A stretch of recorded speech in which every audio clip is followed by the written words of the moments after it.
सबके जय भीम नमो बुद्धा कहतानी। एगो लड़का बा बाबा साहब को दीवाना बा। अब बाबा साहब के प्रति ओकर काय आवाज बा काय अंदाज बा कहता गीत के माध्यम से। छोटू भैया कैसे कहत बा सुनी। कब आई बा हो कब आई बा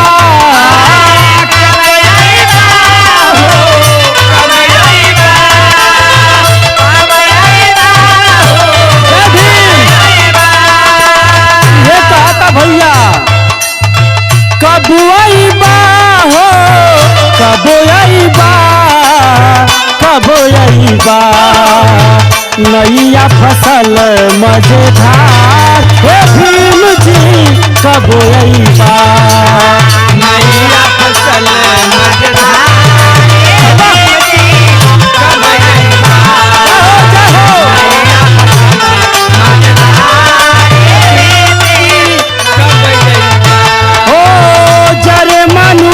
छीन के आजादी जरे मनुवादी छीन के आजादी ओ कली से हमनी के कैसे बचैबा नैया के करी बेड़ा पार हे भीम जी कब अइबा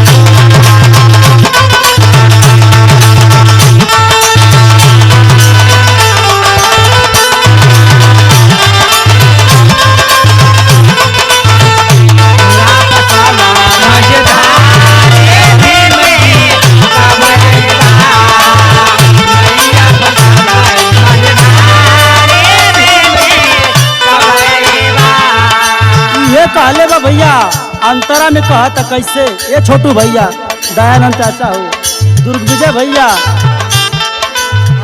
कहा था बड़े भाव में सुना क्या कहता। जब से छोड़ के गैला हो हमनी के भूल गैला हो जब से छोड़ के गैला हो हमनी के भूल गैला हो जब से छोड़ के गैला हो हमनी के भूल गैला हो कवने बदरा में जाके भीम जी तू छिप गैला हो कवने बदरा में जाके भीम जी तू छिप गैला हो कवने बदरा में जाके भीम जी तू छिप गैला हो। हाँ ये कहले बा भैया होले बर्बादी नफरत के आंधी होले बर्बादी नफरत के आंधी आके तू हाई रोक पाइबा हो जाई सगरो बिगाड़ हे भीम जी कब अइबा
विशाल बाबू आनंद बाबू हो लड़का कहता कैसे का कहता रा चाहे कुछ दिन खातिर गैला हो काम श्री राम बनी अइला हो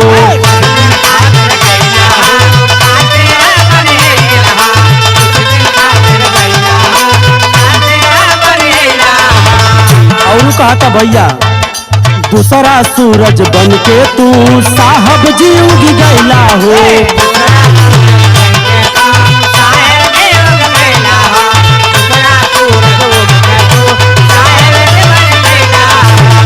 ए अनिल आजाद भैया, दुर्ग विजय भैया, लाल बहादुर चाचा, एक बात ध्यान रखिया। कहा था लड़का कि ए बाबा तू तो चल गईला फिर से आ गईला, आगे का कैला कैसे कहता? ओ मिशन बना के सबके जगा के, मिशन बना के सबके जगा के, ना जनली रूसी के जईबा हो। बोला होई कई से सुधार, हे भीम जी कब यही बात।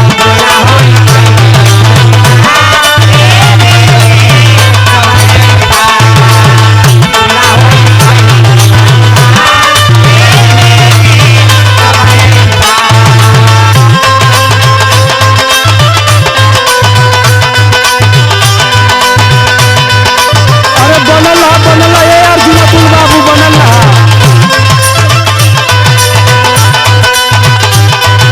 पास बीके सिन्हा भैया,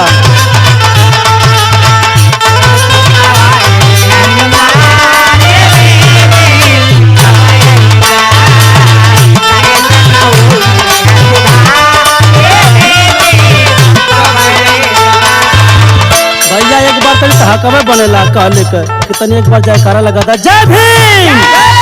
अब आगे के भाव है कहा था लड़का कैसे? बीके सिन्हा कहेले अनिल जी सथवा रहेले,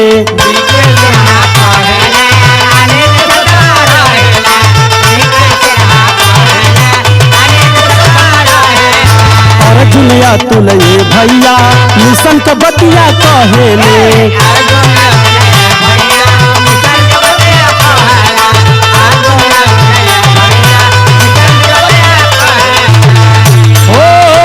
बनी जा तू बागी ले लाया आजादी, बनी जा तू बागी ले लाया आजादी, ऐसे तू कबले तड़पइबा हो। अरुण के बाटे विचार, हे भीम जी कब यही बात।